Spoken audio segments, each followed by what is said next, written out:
So, I'm gonna be doing the Rock Out 100 challenge for Rock Out with your lockout. Got 100 subs, so congrats to you, by the way. You're really killing it there.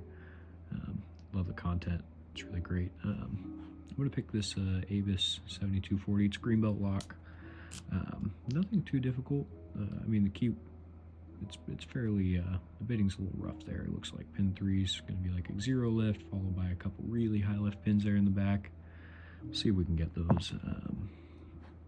And also, you know, the little slightly more paracentric keyway makes this a little more difficult. It's been a fun one to kind of play around with.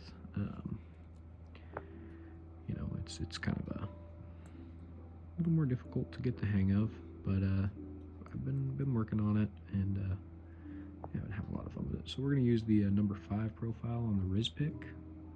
So it's the same as from the Reaper set. Pretty kind of medium hook with a little swoop in it. Lets it reach a little bit deeper.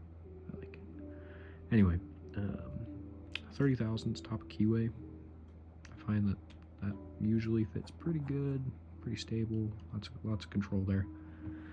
And yeah, let's get through this. So pin 1, yeah, a little bit. Oh, okay, click out of 1. Counter rotation, click out of 2. Counter rotation, click out of 3. Counter rotation, big counter rotation, click out of 4. There's the open. All right.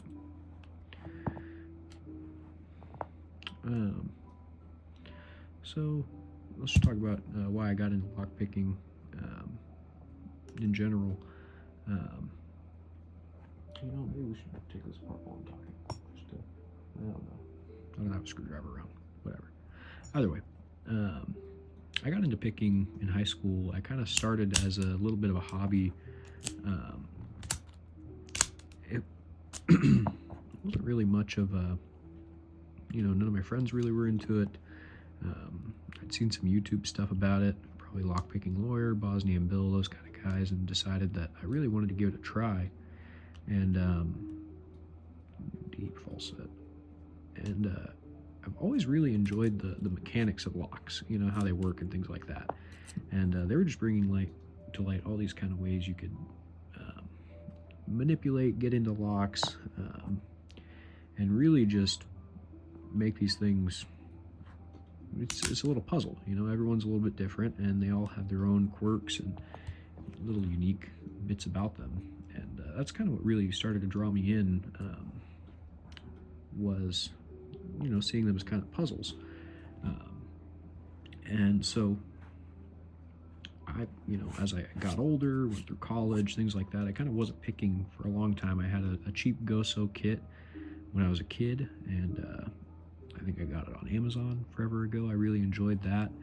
And since then, I've kind of moved on.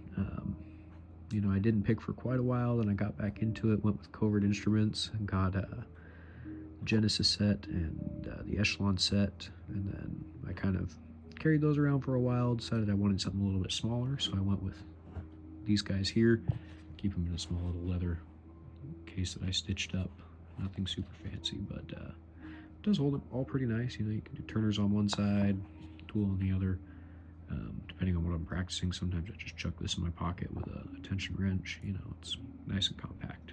But yeah, that's kind of how I got into it. I was just in high school watching those guys on YouTube, and thought it sounded like a lot of fun, and I've kind of gotten into it more recently, going with Reddit, the LPU belt ranking system, and going through some of those on there, and yeah, been really enjoying it.